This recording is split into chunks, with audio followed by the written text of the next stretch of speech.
Hi, Milkweed in the classroom participants. This is Erin Ingram again, and I wanted to shoot a quick video for you guys today to introduce you to potentially a new fun tool that you can use with your students to explore complex systems like the milkweed, monarch butterfly, quality habitat, what school gardens, all of those different components that make up this system that students are interested in. I'm going to show you a tool called Loopy for playing with those systems and starting to sketch them out and seeing how students or schools or other agencies can impact monarch butterfly populations by taking some different actions. So this is the tool Loopy, and I'm going to show you how you can build in it. So we're going to make a model from scratch.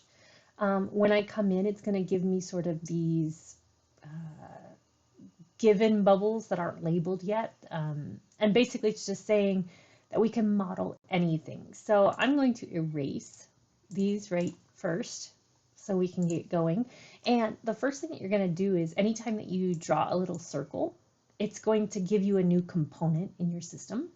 So you might want to make this one monarch butterflies. And we're going to make it orange, right?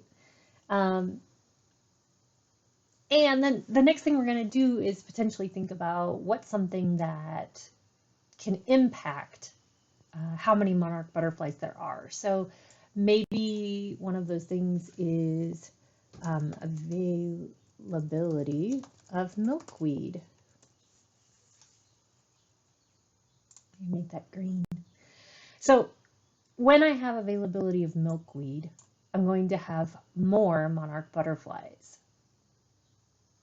Okay, so potentially what I want to do now is think about other elements of this system. So what impacts availability of milkweed? Maybe that's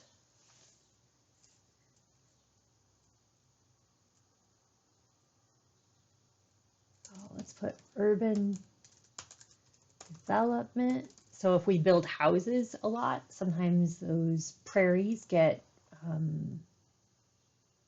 basically plowed under in order to make space for new homes.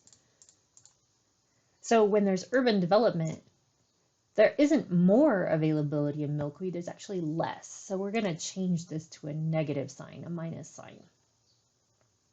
Okay, so if I want to play this system, this really simple system that I have so far, we're going to see that when there's more urban development, there's less milkweed and then less monarch butterflies. But we know that that's not the only thing that happens in this system. So what if we wanted to add, how about school gardens? And maybe our school gardens, again, when there's more school gardens, there's probably more availability of milkweed.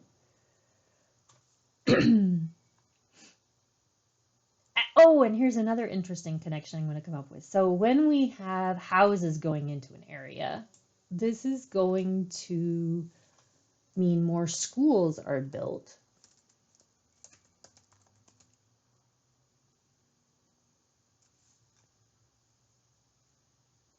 So urban development means more schools potentially means more school gardens. More school gardens means more availability of milkweed. But maybe we know that the school gardens are really small, but urban development is really big. So I can actually put more little lines over here. We're going to make these. Hold on a minute. We're going to make these negatives instead of positives. Because when this happens, we know it has a much bigger impact on availability of milkweed than having a small school garden. So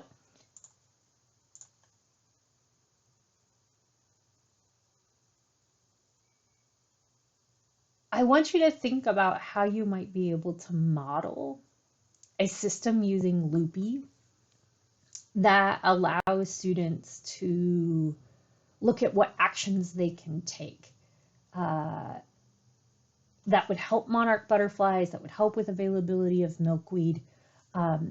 Any of these things that students can be doing, this allows a fun way for them to be playing with these systems. And we know that there are so many different interactions that students may or may not be thinking of.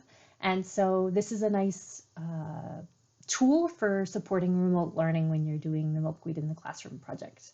I hope you guys are staying safe and staying home. We'll talk to you again soon. Bye.